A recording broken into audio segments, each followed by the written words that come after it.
Mister ஆணைய நேயர்களுக்கு வணக்கம். இன்று நம்முடன் மக்கள் ஆணைய முதலின் ஆசிரியர் திரு முத்தையா இணைந்துள்ளார்.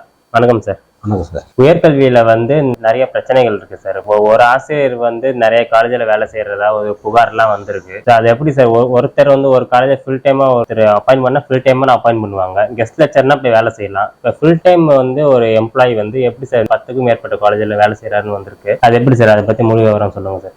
மிஸ்டர் ஆணையர் நேயர்களுக்கு வணக்கம். தமிழ்நாடு உயர்கல்வித்துறையை பத்தி கேக்குறீங்க. உயர்கல்வித்துறை அமைச்சர் பொன்முடி அவரும் ஒரு பேராசிரியர் தான், திறமை மிக்கவர். ஓரளவுக்கு ஆசிரியர்களை, மாணவர்களை, அரசாங்கத்தை அனைத்தும் அனுசரித்து போகக்கூடியவர். ஆனால் அவர் துறையில் ஏன் இவ்வளவு குளறுபடிகள் இருக்கிறது என்று தெரியவில்லை.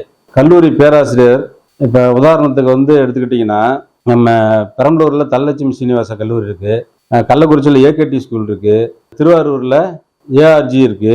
இது மாதிரி ஒரு நபர் இது போன்ற இன்ஜினியர் கல்லூரியில், அவர் பேர் டாக்டர் மாரிசாமிங்கிறவர் கிட்டத்தட்ட 11 கல்லூரியில முழு நேர ஆசிரியராக பணி புரிகிறாருங்கிற தகவல் நம்மெல்லாம் அதிர்ச்சி அளிக்கிறது. எத்தனையோ படித்த இளைஞர்கள், திறமை உள்ளவர்கள், நல்ல பாடம் எடுக்கக்கூடிய ஆசிரியர்கள் எல்லாம் வெளியில தினக்கூலிக்கு, அவர் படிக்கிற கல்வி சாராத வேற ஒரு வேலையில எத்தனையோ இடத்துல வேலை செய்கிறாங்க. ஒரு நல்ல திறமை வாய்ந்தவங்க வெளியில் இருக்கும்போது இது போன்று ஒரு மோசடி செய்யும் பேராசிரியர்களை வைத்துக்கொண்டு அந்த கல்லூரியும் துணையாக இருக்கிறது தான் ரொம்ப ஒரு கஷ்டமான விஷயம்.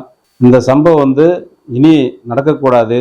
உயர்கல்வித்துறை உடனே நடவடிக்கை எடுக்க வேண்டும். அண்ணா யூனிவர்சிட்டி கீழே தான் இதெல்லாம் வராங்க.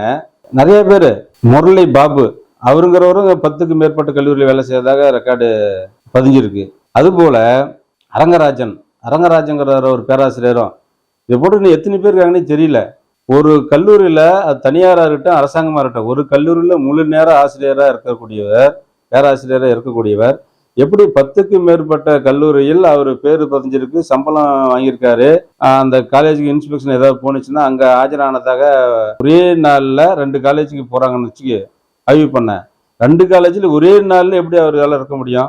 ஒரு காலேஜுக்கு இன்னொரு காலேஜுக்கு 150-200 கிலோமீட்டர் வரும். ஆய்வு பண்றவங்களை எப்படி இந்த கல்லூரி நிர்வாகம் அவங்கள கவனிச்சு அவங்களுக்கு தேவையானதை கொடுத்து அவங்க இது மாதிரி ஒரு சில தவறான ரெக்கார்டெல்லாம் தலைமைக்கு அண்ணா யூனிவர்சிட்டிக்கு அனுப்புறாங்க.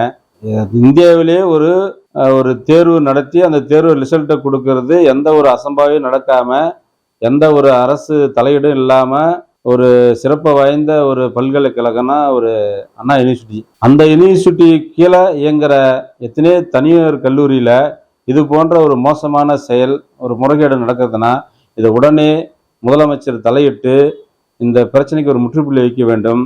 இது போன்ற எத்தனை பேராசிரியர்கள் தவறாக சம்பளம் வாங்கி கொண்டு இருக்கிறார்கள் என்று பார்க்க வேண்டும்.